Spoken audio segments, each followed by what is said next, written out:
दरअसल ये धमकी दे रहा था, वापस लेने के लिए, केस वापस लेने के लिए दबाव बनाने के लिए पहुंचा था, धमकी देने पहुंचा था। और ये जो वीडियो सामने आया है वो 2019 का बताया जा रहा है। ये सीसीटीवी फुटेज है जो हम अपने दर्शकों को दिखाने बिल्कुल बिल्कुल गायत्री, आप हमारे साथ बने रहिए और सीधा हम ग्राउंड का रुख करते हैं जहां से हमारे सहयोगी लोमस हमारे साथ जुड़े हुए हैं। लोमस, 2019 का एक सीसीटीवी सामने आ रहा है जिसमें असाद कालिया नजर आ रहा है और एक विवादित पोस्टर का भी हम जिक्र करेंगे, जो कि विवादित पोस्टर ये कह रहा है कि अंधेरा जरूर होता है लेकिन सवेरा जरूर आता है। बिल्कुल बिल्कुल, जिस तरीके से ये पोस्टर मिला है तो कहीं ना कहीं अतीक की जो धमक है उसके ये प्रमाण साफ हो जाते हैं। किस तरीके से अतीक की धमक वो पहले भी थी और अतीक अब भी धमकाने की कोशिश कर रहा है। भले ही अतीक जेल में बंद हो, लेकिन जिस तरीके से उसके घर से वो रजिस्टर मिलता है और उस रजिस्टर में इस तरह के पोस्टर निकल के सामने आते, तो कहीं ना कहीं अतीक इस पोस्टर के जरिए अपने लोगों तक एक मैसेज देना चाहता है कि सवेरा जरूर होगा। आपको जानकारी मैं दूं कि एक और नया मामला सामने निकल के आया है जहां पर 2019 में एक साबिर हुसैन नाम के व्यक्ति को अतीक के गुर्गे धमकाने के लिए जाते हैं। असाद कालिया धमकाने के लिए जाता है, असाद कालिया का भाई धमकाने के लिए जाता है और वही पीड़ित हमारे साथ लाइव जुड़े हैं, हमारे साथ एक्सक्लूसिव लाइव जुड़े हैं रिपब्लिक भारत पर। क्या मामला था, क्यों आए थे आपको धमकाने के लिए अतीक के गुर्गे? देखिए, मुझे 2019 से 2018 से मुझे इतना ज़्यादा प्रताड़ित किया जा रहा था कि अतीक अहमद ने जो भेजा असाद को, वो सिर्फ 1 करोड़ रुपए की रंगदारी मुझसे मांगी गई थी। अगर तुम पैसा नहीं दे रहे हो तो मकान खाली करो, मकान चल के रजिस्ट्री करो। मैंने इस बात के लिए जब मना किया कि मैं मकान नहीं खाली करूँगा, ना मैं पैसा दूंगा, तो उसने कहा अगर पैसा नहीं दोगे तो तुमको हम जान से मार देंगे। हम उस टाइम जब इसने मुझे जान से मारने की बात की तो मैंने जब मना किया तो उसका भाई फैजान जो है, मैं आपको दिखाऊंगा वो वीडियो, उसका भाई फैजान जो है एक पिस्टल निकाल के मुझे दिखाता है। इतना ज़्यादा मुझे धमकी दी गई। मैं उस दिन तो हाँ करके कि हाँ मैं आपको, हाँ मैं कर रहा हूँ, मुझे कुछ टाइम दीजिए, मैं टाइम अपना कहीं से अरेंज करता हूँ कुछ पैसे का, थोड़ा थोड़ा करके हम आपको देंगे, लेकिन मेरा पीछा आप छोड़ दीजिए। उसके बाद करीब 1 हफ्ते बाद मेरे पास कॉल आती है कि कहाँ हो। मैंने कहा कि मैं अपने भाई के घर पे हूँ।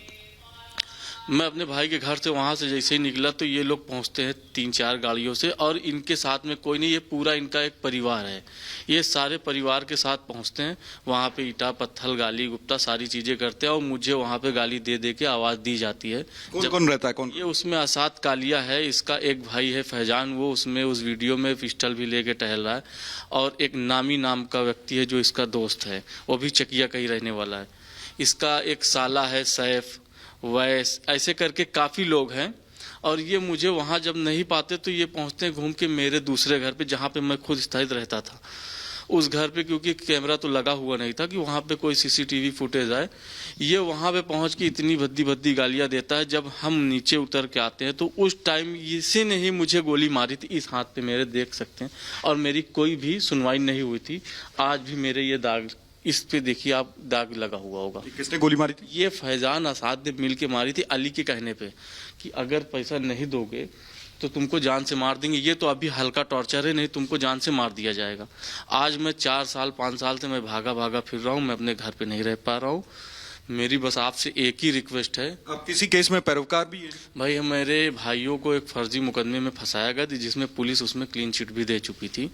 उस मुकदमे में अतीक अहमद और अशरफ दोनों 120B में मुलजिम थे। उनका जब चार्ज बना, ट्रायल स्टार्ट हुआ, तो उसमें हम पैरवी करते थे।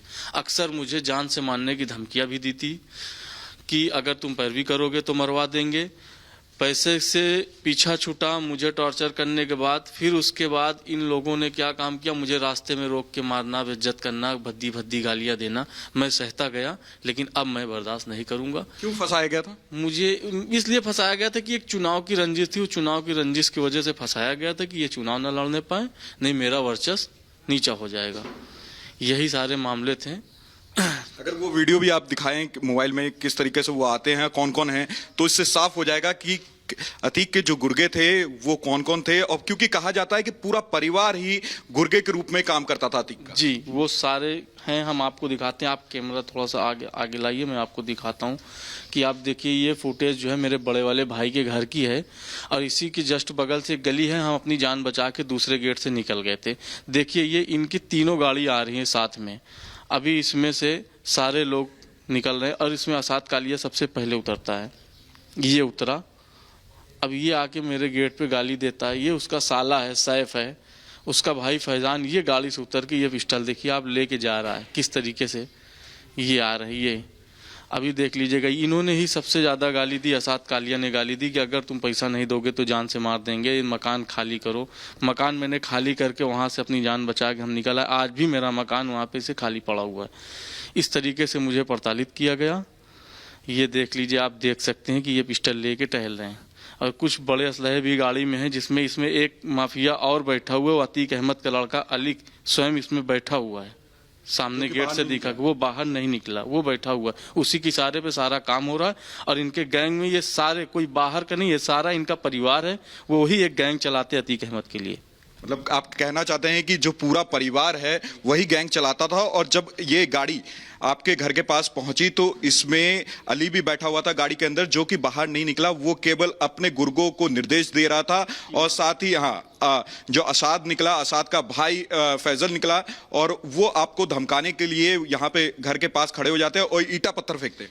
ईटा पत्थर भी फेंकते हैं, और उसके बाद जैसे ही कैमरा के रेंज से ये बाहर होते हैं तो ये फायरिंग भी करते हैं, हवाई फायरिंग भी करते हैं। इसमें अली बैठा हुआ, इस गाड़ी में अली ही उतारता है बार बार इन लोगों को, फिर वो लोग बैठते हैं। अब बैठ के जा रहे हैं, ये मेरे घर पे पहुंचते हैं, वहां पर भी इन लोगों ने फायरिंग की है। क्या अभी भी धमकाने का काम जारी है? जिस तरीके से अतीक क्योंकि जेल में बंद है, अशरफ जेल में बंद है, क्या आपको फिर कोई धमकी मिली है? देखिए, अभी 10-15 दिन पहले ये उमेश पाल जी की जब हत्या हुई है, उस हत्या से पहले जब हम कचहरी से लौट रहे थे तब मुझे असाद ने ही धमकी दी थी, रोककर मुझे करबला की एक रास्ता आता है जो हम घर जाते हैं, उस रास्ते में एकदम सन्नाटा रहता है, उसी रास्ते से हम निकल आते हैं कि नज़दीक पड़ता है।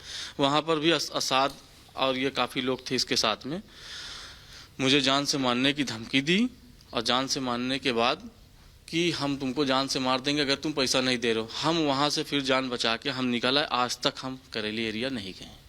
और जब उमेश पाल हत्याकांड हुआ तो कहीं ना कहीं आपको डर भी बैठ गया था? देखिए, उमेश पाल हत्या जो हुई थी, क्योंकि आप उनके जानकार भी थे उमेश पाल के, क्योंकि उनके साथ में मैं कुछ टाइम आया गया। उनके कुछ काम ऐसे थे कि हम कचहरी में मिल जाए तो हमसे जैसे कोई काम पड़ता था, कुछ बोलते थे। उनको देख के मुझे ये लगता है कि उमेश पाल जी की हत्या जैसे हुई है खुलेआम, वो उनके अंदर किसी डर का माहौल नहीं है।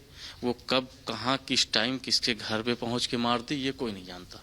ये अतीक अहमद के इशारे पे सारा काम होता है, अशरफ के इशारे पे काम होता है, और कुछ लोग और हैं जो चकिया में बैठे हुए हैं अभी, जिनका नाम खुल के नहीं आ रहा। वो हम आपको फिर कभी उस नाम को भी हम ओपन करेंगे। क्या प्रयागराज में अभी भी उनके गुर्गे होंगे जो एक्टिव होंगे, क्योंकि अतीक और अशरफ तो जेल में हैं?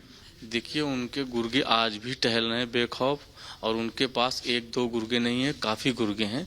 ये तो बस इशारे पे काम होता है कि ये इमरजेंसी कॉल है, हमने इमरजेंसी कॉल उसको फॉरवर्ड की, उसने उसको की। इस तरीके से इनका एक ग्रुप बना हुआ है। यानी कि आप कहना चाहते हैं कि चेन वाइज काम होता है? चेन वाइज काम होता है। कब किसको कहाँ पे जाना है एक ही व्यक्ति नहीं बताएगा, उसमें कई लोग मिलके काम करते हैं, और भेजना किसको ये किसी को नहीं पता है। ये भेज के हत्या करवा देते हैं, इनका तो पेशा ही यही है। हमारी हत्या कब हो जाए वो मुझे नहीं पता। हम इतने डरे सहमे रहते हैं, हमको निकलना दिक्कत होती है। हम जाएं कैसे जाएं कचहरी, मुझे लोग लेके जाते हैं कचहरी, उसके बाद वहां से ला के मुझे छोड़ते हैं। कहा जाता है कि अतीक अहमद लोगों की संपत्ति हड़प लेते थे। क्या अतीक की अभी और भी संपत्ति होगी? क्योंकि कहा ये तो जो योगी सरकार ने ये तो कर दिया कि उनका जो पुश्तैनी घर था वो ध्वस्त कर दिया, कार्यालय ध्वस्त कर दिया। क्या और भी संपत्ति ऐसी होगी जो कि कागज में किसी और के नाम पे होगी, लेकिन वो कहीं ना कहीं अतीक और अशरफ का होगा? हाँ, ये बात सही है, क्योंकि इनकी जितनी ज़मीनें थी जो इनके नाम थी, वो जो ध्वस्तीकरण में गई या कुछ सीज हो गई, कुछ पे कुर्कियाँ हो गई, तो ये जो ज़मीन जितनी इसकी जब्त हुई है सरकार की तरफ से, तो वो उसके अलावा अभी इनकी इतनी ज़मीन और इतने मकान पड़े हुए जो दूसरे के नाम है, वो अभी निकल के सामने नहीं आ रहा है कि किसके किसके नाम है। क्योंकि इनके परिवार में जितने लोगों का नाम था, उसके बाद अभी कहीं इनके ड्राइवरों का नाम होगा, उनकी बीवियों का नाम होगा, कहीं काम करने वाले के नाम पे होगा। इस तरीके से ये बहुत ज़्यादा अभी इनकी ज़मीनें और इनकी अवैध संपत्ति पड़ी हुई है। कम से कम 10% नुकसान हुआ, 90% अभी इनका सेफ है। क्या असाद अभी कहाँ छुपा होगा या उसका बेटा कहाँ छुपा होगा, कुछ मालूम है आपको? उसका बेटा असाद कालिया और उसका बेटा असद, गुड्डू मुस्लिम, ये गुलाम, जितने भी सारे लोग थे, ये सब कहीं ना कहीं अतीक अहमद के कोई बड़े स्तर पर ये रुके हुए हैं। इनका इतना बड़ा गैंग है, क्योंकि हिंदुस्तान में नहीं, हिंदुस्तान के बाहर भी इनका बहुत बड़ा गैंग है। ये कहीं भी रुक सकते हैं, इनके रुकने के लिए कोई दिक्कत नहीं, लेकिन इन तक पुलिस नहीं पहुंच पा रही, क्योंकि इसमें बहुत बड़ा हाथ है। उसको अभी पुलिस भी ओपन नहीं कर पा रही कि हैं कहाँ पे। और इनके अंदर बेखौफ है, ये इलाहाबाद में भी टहल रहे, कब मेरी हत्या हो जाए इसको कोई नहीं जानता। तो क्या लगता है आपको, जिस तरीके से ये कहा जा रहा है कि अतीक की पत्नी भी इनके गुनाहों में बराबर की हिस्सेदार थी, अतीक की पत्नी भी फरार चल रही है, क्या लगता है कि कहाँ वो फरार होगी? क्योंकि कहा जा रहा है कि वो पूरी तरीके से लेडी डॉन थी, अतीक के बाद उसी ने पूरा इसका आतंक संभाल के रखा था। अतीक अहमद के जेल जाने के बाद उनकी पत्नी ने ही ये पूरा षड्यंत्र रचती हैं, और अतीक अहमद से कॉल पे बात होती है, क्योंकि देखिए इनकी कॉल पे बात होना, फिर उसके बाद अतीक अहमद की बीवी ही ये पूरा लीड करती थी। जो भी इनके ग्रुप में जितने भी थे ये सब काम करने वाले पेशेवर जो भी थे, तो ये सारा मेन लीडर अतीक अहमद की बीवी ही है। क्या अभी अतीक की जो पत्नी है उनके ऊपर जो इनाम था उसकी राशि बढ़ा दी गई है, 50,000 कर दिया गया, क्या लगता है कि अब जल्द से जल्द वो पकड़ी जाएंगी? मुझे तो नहीं लगता, क्योंकि 25,000 की राशि थी वो आज 50,000 हो गई, अभी तक उसकी गिरफ्तारी नहीं हुई। हो सकता है कि वो भी 5 लाख की इनामी हो जाए। अभी तक उनकी जब तक गिरफ्तारी नहीं हो, कैसे हम कह सकते हैं। बिल्कुल, उमेश पाल हत्याकांड में कई सारे आरोपी है और अली को भी अब गुनहगार बनाया गया, आरोपी बनाया गया। क्या लगता है उसकी क्या भूमिका रही होगी? देखिए उसकी भूमिका यही रही कि गुड्डू मुस्लिम उसको अक्सर भाई भाई करके उससे बातें करता था, और वो उसमें अशरफ का भी हाथ होगा, अतीक का भी हाथ होगा। इसमें अली तो जेल में है ही है, क्योंकि अली का हाथ इसमें 110% है कि ये कराया है, ये हत्या में इसका हाथ है। यानी पूरा परिवार ही सम्मिलित था। सारे परिवार के मिलके ही ये काम कराए हैं। और कहा जा रहा है कि जो प्रयागराज के कटरा से 16 आईफोन खरीदे गए थे, आपने भी खबर पढ़ी होगी, देखी भी होगी टीवी पे, 16 आईफोन खरीदे गए थे, और उन्हीं आईफोन के जरिए अतीक अहमद को भी वो आईफोन पहुंचाया गया था, कोडवर्ड के जरिए अशरफ को भी पहुंचाया गया था, गुरगो तक भी पहुंचाया गया था, और कहा गया था कि घटना से पहले कुछ आईफोन का इस्तेमाल करना है, व्हाट्सएप कॉल के जरिए, इंटरनेट कॉल के जरिए, और घटना के बाद। देखिए यही तो हमने अभी आपसे कहा ना कि इनकी जो लीड चलती है ये इसी तरीके से चलती है। लेने वाला कोई है, पहुंचाने वाला कोई है, इनको कहाँ से फ़ोन लेना है, कहाँ से सिम लेना है, किस किस इंसान को, किस किस व्यक्ति की आईडी इनको इस्तेमाल करना है, ये किसी को नहीं पता चलता। लेकिन इनका काम जो होना है वो एकदम सफाई से होना है, लेकिन लास्ट में यही होता है ना, उसका रिजल्ट आता है खुल के कि ओपन हो जाता है। ठीक है, अतीक क्योंकि बड़ा एक नाम था प्रयागराज में, उसकी धमक चलती थी। अतीक के पास काफी महंगी गाड़ियां थी, हमर जैसे गाड़ियां थी। कहाँ गई गाड़ियां, कहाँ से आती थी ये गाड़ियां? ये सब गाड़ियां इनकी जितनी भी आती थी ये सब दिल्ली नंबर की गाड़ी, हरियाणा नंबर की, पंजाब नंबर की गाड़ियां रहती थी। तो जाहिर सी बात है कि इनके पंजाब में, हरियाणा में और दिल्ली में काफ़ी लोग हैं जो इनकी मदद करते हैं, और कुछ उनको दिक्कत आती होगी तो ये मदद करते होंगे, इसीलिए वहाँ से सारी लश्करिया गाड़ी आती थी और यहाँ इस्तेमाल होने के बाद फिर वो वापस जाती थी गाड़ियाँ यहाँ से। कुछ गाड़ी अभी यहाँ पे थी भी, अभी 1-2 गाड़ी कुछ टाइम पहले जो है लखनऊ में भी शायद वो बरामद हुई, इनकी किसी फ्लैट के नीचे खड़ी हुई थी। बिल्कुल, और कई सारे सवालों के जवाब यहाँ पे साबिर हुसैन ने हमारे साथ दिए, और साथ ही आप देख सकते हैं किस तरीके से अतीक की तूती बोलती थी प्रयागराज में। भले ही अतीक अब जेल में बंद हो, लेकिन अतीक की धमक से लोग काफी